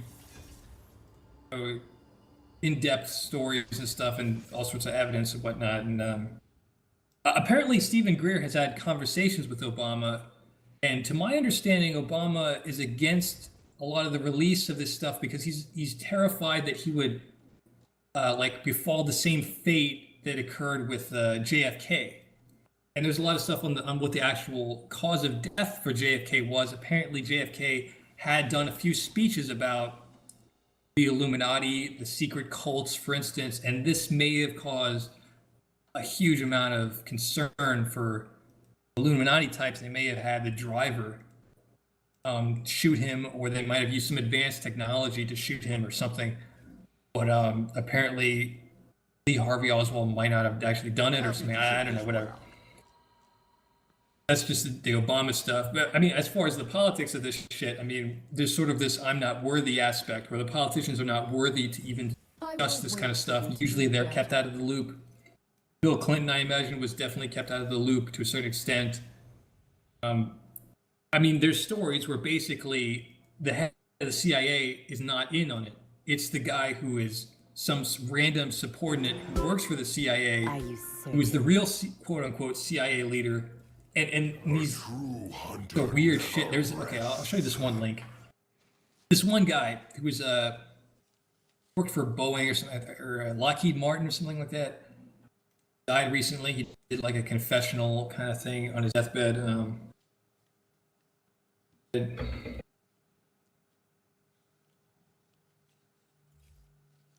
I hear. Here we go. His name is Boyd Bushman. This guy is the guy who talking about this this story where he met this like CIA guy who was he's supposed to be the head of the CIA, but he wasn't. He was just some subordinate who was either lying or but apparently this Boyd Bushman guy in his youth was supposed to do something very similar to what I'm doing, which is just cataloging all the information out there, sort of keeping up with the UFO community, not for his own benefit and for someone else's, just to gain insight on what the hell the public's thinking and actually thinking. Because they don't really understand the extent of the alien invasion, especially when you're dealing with people who claim to be psychic mediums. That's a horribly dangerous profession because you don't know who or what you're communicating with. And sometimes they do know, and sometimes they get very crazy. I would imagine that it's not too far-fetched for some asshole like, Alex Jones to probably interact with quote-unquote mediums.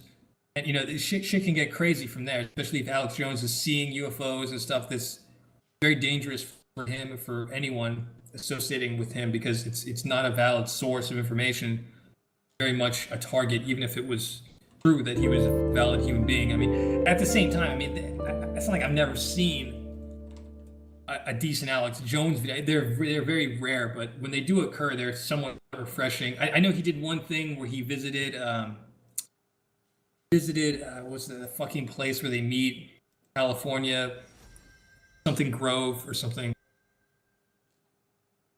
I had some video of that. Like that was the only link I had of Alex Jones. Trust me? This has got to be 2 hours in. Yeah, we're getting there. Have you ever heard of anything about like the Earth being like the What? Earth kind of or not the Earth being flat, but the Earth being we actually live on the inside of a globe, and then at the very center is like the heavens and the stars and all of that? I've heard that there's oceans underneath the Earth. I've heard the book Journey to the Center of the Earth. It sounded like he must have known something. Oh yeah, like concave Earth theory, I guess would be the... Well, I've heard that there's actual oceans underneath the Earth, and those oceans might actually have life for all we know. That would be very interesting if we ever actually explored that. But there's all sorts of weird, crazy stuff about the actual technological significance of the habitable areas on Earth. But I'm telling you that there's bases underneath the ground all over the Earth, and we built them for the aliens. And this is not the beginning or the middle of the invasion. This is definitely the end of the invasion for the aliens. They have already accomplished everything they want. They can already land on the planet, dock in a base, get fuel. They routinely refuel the alien craft, house them. They're probably hated and feared amongst any really cosmically integrated culture. One of which is that Yarga people. They talk about cosmic integration. That's a very constant subject matter with them. They very much want to vouch for the plausibility of Earth being something that at least has some plausible connection to what they would deem like some sort of federation of planets, perhaps. There's sort of like in Star Trek, there's the Dominion and then there's the Federation. The Yargans would probably be our best bet for getting into the Federation because they're only 10 light years away. But as far as invasions and like the Dominion and all this stuff, the Illuminati, it's probably very much led by the Zeta Reticuli aliens.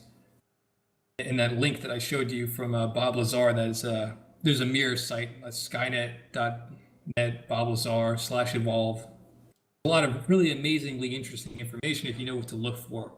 But unfortunately, there's a lot of people to point people in the wrong direction. Alex Jones, for instance, I would smile if he would just voluntarily admit that he is a little over the top and a little annoying. Oh, by the way, they've already responded to you before. I don't know if you remember this. But there was some asshole, one of his guys. Oh yeah, I know. I'm familiar with what you're talking about. Prison Planet, yeah. Paul Joseph Watson. They're like Destiny is running a neo-Nazi cult or something like I don't know, whatever. I think it was that extrame, but yeah, I know. Yeah, it was something to that like Destiny's a fucking asshole because he has opinions and we do too, and he doesn't like those in some manner that we don't. Blah blah blah. It's a bunch of like they're even worse than me when it comes to rambling. But then again, he's viewed a lot of shit too. I'm sure he's done a lot of the same kind of stuff that I've done, where you catalog a massive amount of research.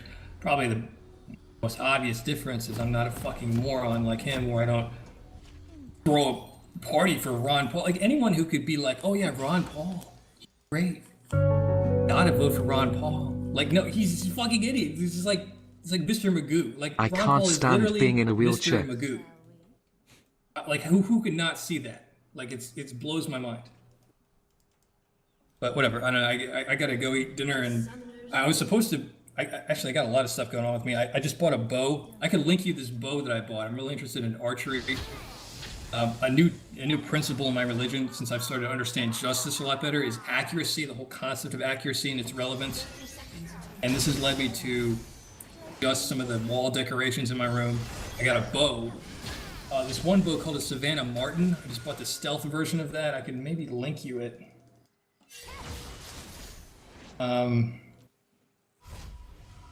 I do a Google search for it. So I also wanted to extend an invitation. If you ever want to visit my house and shoot some bows and stuff, I don't know if you've ever randomly wanted to copy, your friend, what's his name?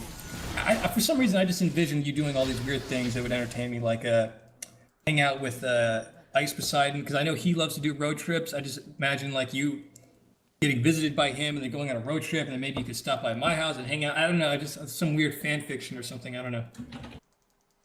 Maybe someday. I'm not too sure though. But that would be a cool day in hell. Sure. But let me link this bow.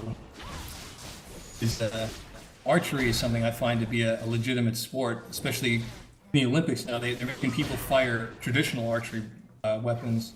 I find it very interesting.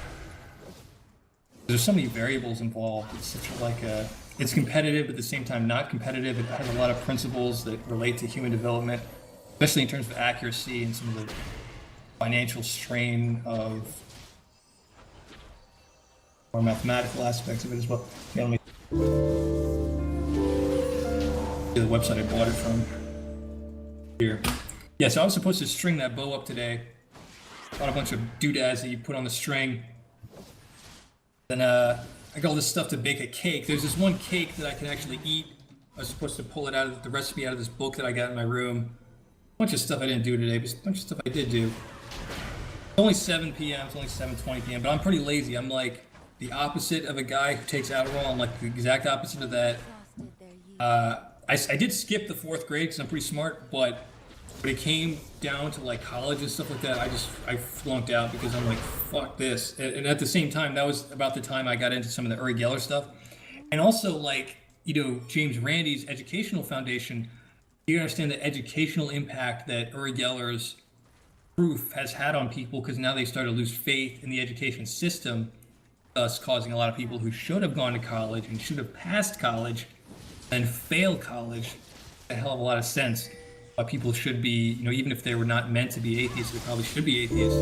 I definitely was very much into doing schoolwork when I was an atheist. As soon as you lose faith in the education system, that's probably when your conspiracy researcher journey actually begins, because that's a whole other line of education. Religious education, spiritual education. But I don't know, I haven't left a whole lot of room for you to ask questions. Bad, because you're usually pretty good at spotting hypocrisy and offering alternative insights and perspectives that would have more urgent had you been able to communicate that first rather than later. Just kind of listening. A redhead tells a blonde stepsister, I slept with a Brazilian. The blonde replies, oh my god, I have been communicating How many with is a via Brazilian? email. I have to apologize for some of those emails. I think in one of them I actually was cursing you out and shit. I was pissed off. I have weird temper swings. I don't know. I'm trying to overcome a lot of my problems. Sometimes I get road rage, just real bad road rage. Someone will be like tailgating me, and I'll just get fucking super pissed off, and I'll try to make some kind of Destiny just asked this guy to kill himself. I really don't want to do a second interview though, and we've been talking for hours now. I feel bad for the people who got to watch this shit, because it's probably really interesting. At the same time, this has turned into that show, whatchamacallit, Coast to Coast. That shit is annoying because it's like 2 hours of someone just talking, some smartass, thinks he knows everything. But at the same time, I'm trying to provide a lot of links for people to follow. My blog has over 500 links. And my chessherbs.org thing just has my religion, as well as some of the more interesting links, like about the neurological pandemic. Cytotoxins is something that I don't think The Daily Show ever covered. Young Turks have never covered it. They probably dismissed it. Excitotoxins are very real. If you're a pregnant mother watching this right now, I highly recommend that you think twice about eating pizza or anything like that. You really try to mitigate any damage to your fetus's brain. My own brother had to go through this lecture. I had to show him time-stamped links in the lecture by Dr. Russell Blaylock, Cytotoxins, the Taste That Kills. Like a it's almost like an hour lecture. At 39 minutes and 6 seconds into that video, they talk about the effects on fetal development. It's very important. I also have the book, Cytotoxins, the Taste That Kills. That book was extremely well written. I know a lot of people have dismissed Russell Blaylock, myself included, because he's sort of like a libertarian. But when it comes to the medical stuff, he is a legitimate doctor. He can't be held for fault on some of his political stuff as it relates to his medical knowledge, because his medical knowledge is supreme. I looked at his book. It has a huge bibliography section, the likes of which I don't even, I vomit just thinking about what it would have been like to actually, for me to do this, go by step, doing what the English teachers preach, to make it in bibliography format. He did this for so much stuff. It really pisses me off too. I can't figure out where these sources are because it's so old. The book is so old. I would have to go to Dr. Russell Blaylock, so I'll put this out there as a shout out. Dr. Russell Blaylock ever watches this interview and wants to reach out to me and share with me some of his links and his articles, I would absolutely try to archive that on my merchant website, because I'm not so much interested in selling my products because that's a little bit biased, but definitely as an archive as well as a place to post my religion, and just just as a social hangout for me to just sort of publicly interact. I have an EpiPen. My friend gave it to me when he was dying. It seemed very important to him that I have it. Whatever. I guess I gotta leave pretty soon, right? This is over 2 hours. So maybe I should start wrap this up, say my goodbyes and everything. How you feel about that? Yeah, sure. All right, man. Should I just say peace out and just leave? You be happy with that? Yeah, if you want, you can plug your site one more time if you want to as well. I almost shouldn't because I'm not even equipped. Because oh my god, I feel like this is gonna blow up because I'm actually not equipped to. Let's say, oh my god, how many bonus meme? 22 your mother bonus meme. Hashtag no black keys on piano bonus meme. Hashtag NPizza 2017. That order. my stock is like 2,000. And it's my first stock, but I don't know if 1,000 people want to just spit. Actually, here's the thing: I need to get rid of this shit. I would even slash my prices so I don't make any profit on this shit. So if you want to buy my stuff for like $5, actually no, $6. The bare minimum cost that I can sell this stuff for and not go completely bankrupt would be like $6. But I think I wasted my money anyways. I must have spent like $15,000 trying to start this company. And I don't really have any intention of even advertising it, to be completely honest, because it's not worth it. Like I said, my parents already own a business. I'm already busy with that anyways. But whatever. I gotta go. My family's waiting. I gotta eat dinner. It's my birthday and whatnot. All right. Well, good luck, buddy. Hey, it was a dream come true talking to you. I hope your your career turns out nice and you got a big fat pile of money saved up when this shit hits the fan and whatnot. So I don't see you doing this shit for 20 years in the future, and that's going to be a big issue for your retirement. 7-year-old having to retire at 47 could be a big deal. Maybe. So, all right, well, hey, good luck, buddy. Happy birthday. Have fun. All right, man. Yeah, stay safe, buddy.